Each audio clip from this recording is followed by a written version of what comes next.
the just announced, a brand new The Legend of Zelda game. It's called The Legend of Zelda, Skyward Sword. What made you decide on that subtitle? Well, first we thought that it has to be about a sword. The story revolves around a sword, and additionally, the skies play a key element this time. To incorporate these factors, we visualized an image of a sword pointing skyward, something really symbolic, and that's where the name Skyward Sword came from. How did this The Legend of Zelda game get started, Miyamoto-san? When the Wii console came out, we wanted to come out with a Wii Zelda right away. So we released a Zelda for both Wii and GameCube at the same time. But we still had a lot of ideas that we could only do on Wii. So, just like that, we started development for the Wii-only version. There was a sense that we had made The Legend of Zelda Twilight Princess too big. We felt like we weren't able to fully leverage its scale and, not quite package it into one solid piece. So, we wanted to make sure we first built a strong foundation for the game, and then create a compact yet solid playing experience. I see. You're not saying that there were too much to enjoy, but rather you might have been able to increase the density of game elements while packaging so many stages and other ideas in its vast world. Yeah, it's really more, it's not about game density, it's about the density of play. There are a lot of twists and turns during development as we, bring a game together. But we tend to move forward, fueled by sheer momentum, even though we might have some doubts. During all this, we saw the release of Wii Sports Resort, which fully utilized the Wii Motion Plus accessory, and that made a huge impact on the way Wii Motion Plus is used in our game. Being able to swing freely and it being fun are completely different things. Yes, that's right. But I wasn't able to figure it out. We did it the freeway, but I didn't feel the effectiveness I was expecting. So, we kept working on it. However, the lack of effectiveness made it so that the foundation, on which this high-density gameplay needs to be built wasn't getting done. So before Wii Sports Resort was finished, I told the staff, we shouldn't do this Wii Motion Plus in The Legend of Zelda Skyward Sword. You told them. For a while, we gave up on the Wii Motion Plus accessory and went ahead without it. But when Wii Sports Resort came out, Eguchi-san, the producer, came up to me and asked me a question. He asked, since he was able to make the swordplay game work in Wii Sports Resort, why wasn't I doing the same thing in The Legend of Zelda Skyward Sword? He asked you bluntly. Yes. Very bluntly. Well, I think so. Since I had already played it, I told him I agreed with him, and then I went to talk to Miyamoto-san about it. And what kind of position did Miyamoto-san have? Yeah, I was the one that asked Eguchi to go say that to Mr. Aonuma, so everything was going according to plan. So you were dancing around on the palm of Miyamoto-san. I wasn't just making him dance. We had talked about it several times at that point, but coming from me, it wasn't persuasive. I thought we should go deeper into that desire to be able to swing your sword around with your hand freely. Miyamoto-san, you're always very persistent when it comes to the correlation between physical experience and games. Yeah. But this is the kind of thing that can only be done on Wii, so I see it as a chance. It's worth the effort.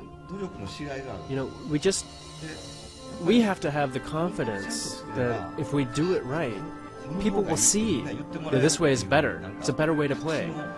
So once we decided to focus on the sword, we found it fun. But we also found you want to charge up your sword. We've always had a habit of using the A button to charge, but then that's going to require more button presses in the game. Charging with the A button is standard practice in games. Yeah, we talked about this, and we thought that you have to stop swinging. If you swing, you stop your swing at some point. And if by stopping your swing, you charge your sword, it feels very natural. And we started saying that, pressing a button to charge up, that's just weird. And then it just made sense.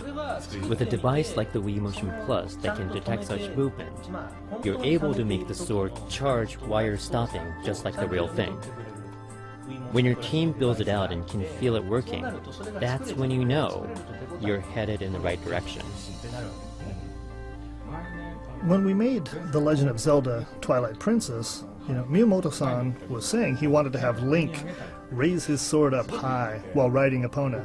We tried to make it work, but we weren't able to really make it feel like he was raising his sword, up in the air. Right. That's because we didn't have the Wii Motion Plus accessory.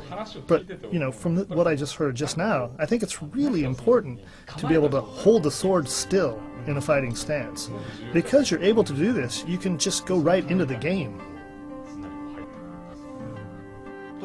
When we made Wii Motion Plus, we felt there had to be mouse-like control, too. The Wii has a pointer. Yes, the pointer that you point to the screen. I love the double hook shot that we had in Twilight Princess. I think it's really unique, but after you cling onto a wall and then you aim at the next spot, it takes a while each time. You lose track of the pointer. I wanted to make controls like that feel good, and be able to do things like a 3D mouse. This feature has been decided to be built into the Motion Plus when we designed it, and we made sure we implemented these two features in Zelda as well. The way the pointer works using the Wii Motion Plus is very interesting. Yeah, we've already done, the type of pointing that uses the sensor bar.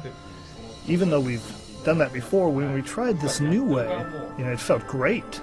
But, at the same time, we were used to the old way. So, that back and forth happened for quite some time. But, that being said, the term freestyle fits really well with how it works. You can control it any way you like, and it feels like, that part is already finished.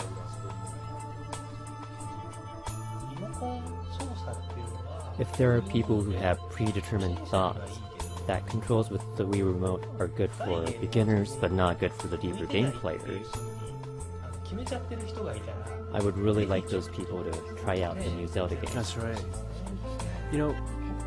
The history of Zelda is one that, however complex the controls or how many items you have, it's really been important to be able to access those elements very simply. This goes back to the N64 era, where we assigned, different items to each of the 4 face buttons. So the players could just select which button to push, rather than open up icons and having to choose from a list. When you're in the middle of a heated sword battle and you instantly want to switch to a bow and arrow to shoot, well, you shoot kind of arrows from afar, so maybe in a battle you might switch to a slingshot, but you can do it, you can shoot right away. Yeah. And, there's no confusion either. Your body will remember where the items are. So you're able to learn by the way you're holding the Wii Remote what items you're able to pull up, right away. We have the Japanese expression that our fingers remember what to do, but now our body remembers right. them. Just like you put what in, what item in what pocket. Miyamoto-san, your EAD team's approach in making games could be defined as a team that typically focuses on creating new ways to play rather than creating a game world. Even so, when the world gets as big as The Legend of Zelda, I think the need to build out the world, the settings, and creating the scenarios, including all the details, become very important. But Miyamoto-san, you said that for this new Zelda game, you have been placing significant priority on specifically how the game will be played since the start of development. Yeah, that's right. Yeah, as we're making Zelda, I continue to discuss with Aonuma-san and the team as to why and what makes Zelda so much fun. We talk a lot about what is that flavor of Zelda. I think there's a sense of realism of being the land of Hyrule, but I think that realism comes from the characters and the details of the scene. You need a sense that you're actually doing these actions, that you're in that world. So, in that sense, pushing a huge block is actually kind of absurd. I don't think anybody wants to see a young man pushing giant blocks with graphics that are better than that of the GameCube. There is no way someone could push an object bigger than him that's most likely made out of stone. And it's not like it's comedic. He's got a serious look on his face when he's doing it. But that's fun when you actually play it. It's because there's some sense of experience. You feel it. You feel it. Word has been out that we've been working on the next Zelda game for a while, and now that it's been officially announced, and we were able to explain the controls, what you can do, and the world it takes place in. I think many people are looking forward to it. Do you have anything that you would like to say to them? Well, I've been talking about this with Miyamoto-san, and we've been throwing around the phrase, back to basics, as we were asking each other what core elements made the Legend of Zelda games fun. By pursuing why Zelda games are fun, you boil it down and make it denser. That's what this new game is about, right? Yes, that's right. Yeah, and that's why we need all the things like story and world design, and as we, pull these things together, we add more and more to make sure people can, fully enjoy the game. I feel the process is working. I feel it firsthand that things are coming together nicely.